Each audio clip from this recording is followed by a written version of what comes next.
Ukisoma Obadia chapter 1 verse 17 inasema, but upon Mount Zion there shall be deliverance. There shall be what? And it shall be holy. Yani baada ya ukombozi kutakuwa na utakatifu. Mafuta ya Mungu yatashuka juu yenu. Alafu inamalizia kwa kusema, and the house of Jacob shall possess their possessions. Baada ya ukombozi, utakatifu na mafuta yanaingia, sasa utapossess kila kitu yako yenye iliibiwa, unapossess. So Sunday we are possessing in the mighty name of Jesus. We are possessing in the mighty name of Jesus. Ambia jirani yako, I am possessing what is mine in the name of Jesus. Father, thank you for this word. Bless your children. Anoint your children.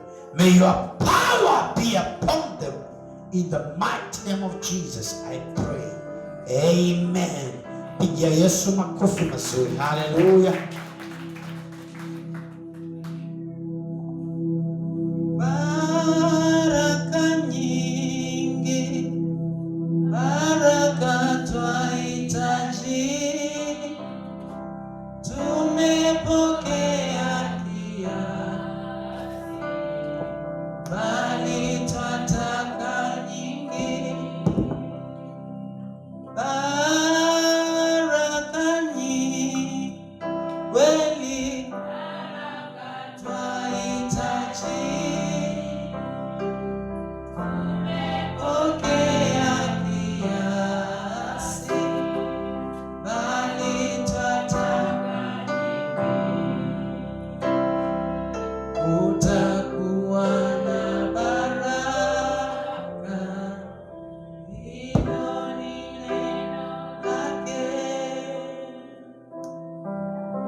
Kwa hivyo wenye fungu la 10 Bwana Yesu asifiwe.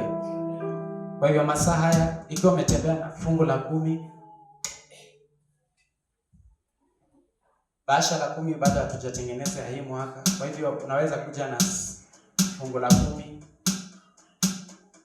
Haleluya.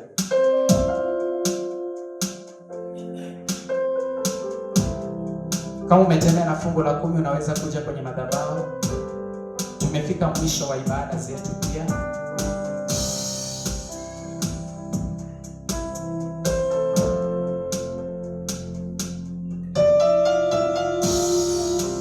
Amen.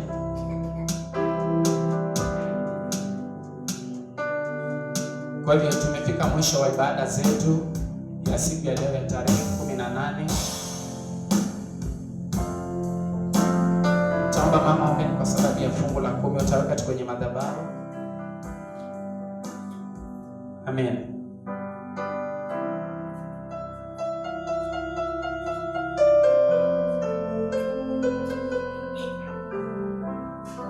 Tuamini, tuombe. Baba, ninakutukuza, ninakuinua wakati kama Jehova. Baba, tunasema ni asante kwa uaminifu wako, mfalme wa maana. Tazama mwana wako amekuja mbele zako na fungu la 10 lake mfalme. Nenda kumbariki, nenda kufungue njia zake. Baba, akakutane na mkono wako atokapo ingiapo, ushindi juu ya maisha yake. Ukaharibu kila mlaji shetani ambaye anaweza muibia fedha zake katika jina la Yesu Kristo. Baba, nenda ukampiganie, ukafungue milango, maana wewe ni Mungu. Na ni kwa Yesu ninaomba na kuamini.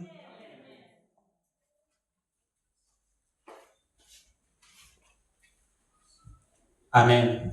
Kwa hivyo tunashukuru Mungu. Karibuni tena kwa ibada ya next Sunday. Tumefika mwisho wa ibada zetu. Pastor Nicholas, karibu kwa sababu ya kutufungia ibada. Amen. Mungu atubariki ibada. Baba mtakatifu, mfalme wa ajabu, nakushukuru